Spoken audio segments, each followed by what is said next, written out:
ये दशामें घाट है। अब तो यहाँ पे ये सब सब हट गया है, क्योंकि धीमे धीमे सब ये विलुप्त होता जा रहा है पुराना जो इतिहास है। यमुना जी घाट छोड़ कंस का धोबी कंस से कपड़े धो रहा होता है दशामें घाट पे। दशामें घाट पर। तो श्री कृष्ण भगवान तो काला रूप में थे, तो उन चमकीले वस्त्रों को देख के वो कहते हैं कि ये वस्त्र हमको पहनने को दे दो। सुंदर सुंदर वस्त्र वस्त्र थे थे, वो, वो धो रहे थे वो। तो धोबी मना कर देता है कि हमारे मथुरा नरेश के कपड़े हैं, अगर मैं आपको दे दूंगा तो वो मुझे दंडित करेंगे, और वो उन्होंने मना कर दिया। तो श्री कृष्ण भगवान ने धोबी का वध किया। और जैसे वो आगे बढ़े तो बताते हैं, जब इंदिरा गांधी मरी खत्म हुई थी तो उस समय कर्फ्यू लगा हुआ था, तब भी वो मतलब जब बैंड बाजे ना होके, घोड़े वोड़े ना होके, और मतलब जो भक्तगण थे अपने कंधों पे उनको बैठा के और घाट किनारे किनारे किनारे आके अपनी परंपरा को निभा के वो श्री गए कृष्ण थे। बड़े छोटे से थे, इतने बड़े बड़े राक्षसों का कैसे उन्होंने वध कर दिया। तो जो आज की मार्शल आर्ट है उसके बारे में बताते हैं। उसके जो जनक थे वो भगवान श्री कृष्ण थे।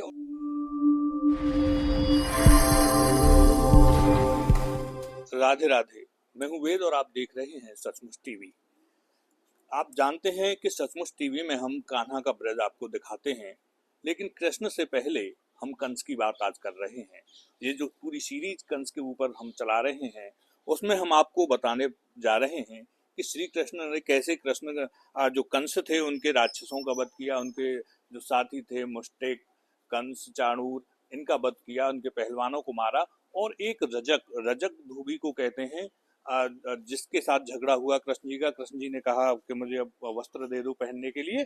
कृष्ण जी जब यहाँ मथुरा आए थे कंस वध से पहले, तो रजक का वध भी किया था। कहाँ रजक का वध हुआ था, क्या वो कहानी है, क्या वो कथा है, ये जानने के लिए हम आ गए हैं गोकर्णनाथ महादेव मंदिर के महंत जी हमारे साथ हैं। महंत जी, पहले थोड़ा परिचय दे दीजिए अपने बारे में हमारे भक्तों को जो जुड़े हुए हैं। मैं मन्नू पंडित, सेवार्थी गोकर्णनाथ महादेव। मन्नू जी, क्या कथा है, कैसे कृष्ण जी कब आए और कैसे रजक से उनका झगड़ा हुआ, कहाँ की बात है, कौन से घाट पे रजक धोबी? जैसा कि आप सब भक्त जानते हैं कि मथुरा श्री कृष्ण की नगरी है, तो मथुरा में जो भी देवालय सेवालय होंगे सब श्री कृष्ण से जुड़े हुए होते हैं। तो ये दशामें घाट है। अब तो यहाँ पे ये सब सब हट गया है, क्योंकि धीमे धीमे सब ये विलुप्त होता जा रहा है पुराना जो इतिहास है। यमुना जी घाट छोड़ जी, गई तो है। ये दशामें घाट के नाम से था। तो कहते हैं दशामें। जी दशामें घाट। तो कहते हैं जब श्री कृष्ण भगवान और बलराम दोनों कंस को मारने जा रहे होते हैं, तो यहाँ कंस का धोबी कंस से कपड़े धो रहा होता है दशामें घाट पे। दशामें घाट पर। तो श्री कृष्ण भगवान तो काला रूप में थे, तो उन चमकीले वस्त्रों को देख के वो कहते हैं कि ये वस्त्र हमको पहनने को दे दो। सुंदर सुंदर वस्त्र वस्त्र थे, थे वो वो, धो रहे थे वो। तो धोबी मना कर देता है कि हमारे मथुरा नरेश के कपड़े हैं, अगर मैं आपको दे दूंगा तो वो मुझे दंडित करेंगे, और वो उन्होंने मना कर दिया। तो श्री कृष्ण भगवान ने धोबी का वध किया। और जैसे वो आगे बढ़े तो देखा यहाँ बस ये गोकर्ण जी सबकी तपस्या में लीन थे, तब उन्होंने अपनी गायों को गोकर्ण जी को सुपुर्द किया, और वो कि हम अपने मामा का वध करने जा रहे हैं, लौट के अपनी गायों को ले लेंगे। तो धोबी को मारे जब वो वापस गए, फिर वापस अपनी गायों को लेके फिर वापस चले गए थे। तो अब ये दीपावली के बाद में देवठान एकादशी आएगी, तो उससे पहले सप्तमी के दिन अब तो पहले तो यहीं पे था वध हुआ था जो, अब ये मसानी का तराहा है, यहाँ पे धोबी का पुतला बनता है, और श्री कृष्ण भगवान और बलराम के स्वरूप आते हैं, और उसका वध करके आज सीधे गोकर्णनाथ जी के दर्शन करने के लिए वही परंपरा चली आ रही है। मतलब श्री कृष्ण बलराम पहले गोकर्णनाथ जी के दर्शन करते हैं, उसके बाद में नगर भ्रमण करेंगे, जहाँ भी जाएंगे सबसे पहले धोबी को मार, सबसे पहले गोकर्णनाथ पर ही वो आते हैं। रजक वध की लीला आज भी आज भी मंचन होता है, आज भी वो परंपरा चली आ रही है। बताते हैं जब इंदिरा गांधी मरी खत्म हुई थी तो उस समय कर्फ्यू लगा हुआ था, तब भी वो मतलब जब बैंड बाजे ना होके, घोड़े वोड़े ना होके, और मतलब जो भक्तगण थे अपने कंधों पे उनको बैठा के और घाट किनारे किनारे किनारे आके अपनी परंपरा को निभा के वो गए थे। तो परंपरा चली आ रही है। अच्छा, तो अब ये भी बता दें कि वो रजक भी बड़ा दुष्ट था। जब श्री कृष्ण भगवान और बलराम ने उनसे बड़े आग्रह के साथ वस्त्र मांगे थे, तो उसने बहुत भला बुरा कहा कि तुम्हें कंस के हाथों मरवा दूंगा। वही कंस का वो कर्मचारी था, तो उसके ऊपर एक वो था कि मेरे पीछे तो है, लेकिन उसको नहीं पता कि मैं मना किससे कर रहा हूँ। तो साक्षात प्रभु से मना कर रहा है, तो प्रभु ने, और इसके पीछे भी कुछ लीला रही होगी, उसका वहां से उसका उद्धार हुआ। तो आज भी वही परंपरा चली आ रही है।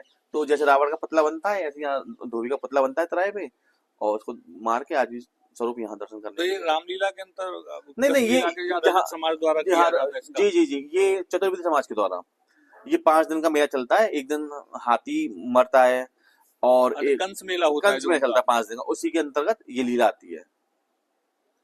तो और यहाँ गोकर्णनाथ महाराज जी भी विराजमान थे जी उस जी समय जब रजक का वध हुआ, जब जी श्री जी कृष्ण जी आए। जी।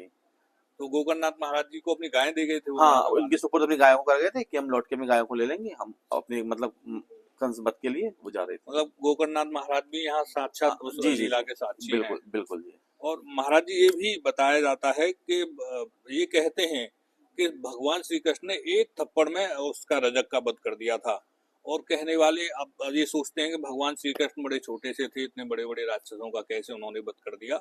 तो जो आज की मार्शल आर्ट है उसके बारे में बताते हैं, उसके जो जनक थे वो भगवान श्री कृष्ण थे और प्राचीन समय में उस कला का नाम था कलारीपट्टू। तो वो जो एक थप्पड़ दिया था वो वर्णित है, एक थप्पड़ में रजक का सिर धड़ से अलग हो गया था। जी वो महाराज जी कलारीपट्टू है। जी इस जी पे जी भी कुछ आप कहना चाहेंगे, कितनी जी प्राचीन कला है, आज जी, मार्शल हाँ आर्ट के नाम से जानी जी जी, जाती है। ये कला तो काफी प्राचीन है, कभी शुरू से ही चले आ रहे हैं, दंड अखाड़े वगैरह शुरू से चले आ रहे हैं।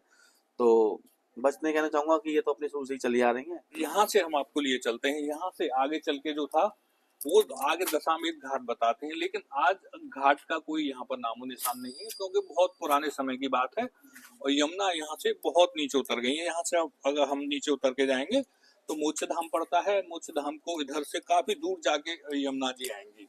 लेकिन आज भी लीला वर्णित है और जो हम कलारीपट्टू कला की आपको बात कर रहे हैं, आपको उसकी बता रहे हैं, जहाँ एक थप्पड़ में कलारीपट्ट मार्शल आर्ट, जिसे आप मार्शल आर्ट से समझ सकते हैं, भगवान श्री कृष्ण ने रजक को मार दिया था। इसमें विद्वान अलग अलग हैं, इसमें एक मत नहीं है। कुछ लोग कहते हैं कि भगवान श्री कृष्ण ने कलारीपट्टू कला का जन्म दिया था, लेकिन बहुत सारे लोग ये भी मानते हैं कि भगवान शिव के विष्णु के अवतार परशुराम जी ने कलारीपट्टू कला को जन्म दिया। और केरल में कलारीपट्टू कला जो है केरल में बहुतायत में पाई जाती है और धीरे धीरे बौद्ध देशों से होते हुए जब बौद्ध देशों में ये पहुंचा, बोधि धर्म यहाँ से गए, तो उनके साथ साथ ये कला कलारीपट्टू की अन्य देशों में पहुंची और मार्शल आर्ट का रूप उसने ले लिया।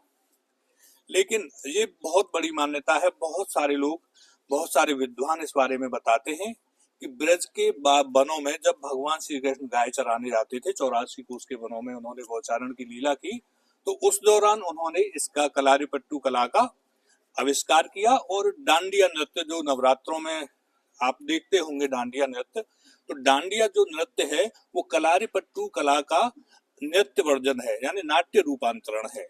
तो ये कथा हमने आपको सुनाई रजक वध की। रजक के बाद भगवान श्री कृष्ण रजक को मारते हुए कंस के अखाड़े पर पहुंचे, वहां उसके पहलवानों को मारा और कंस को भी फिर मारा। वो कथा भी हम आपको अगली इस एपिसोड में सुनाएंगे। हमारे साथ बने रहिए, देखते रहिए सचमुच टीवी। राधे राधे, जय श्री कृष्ण।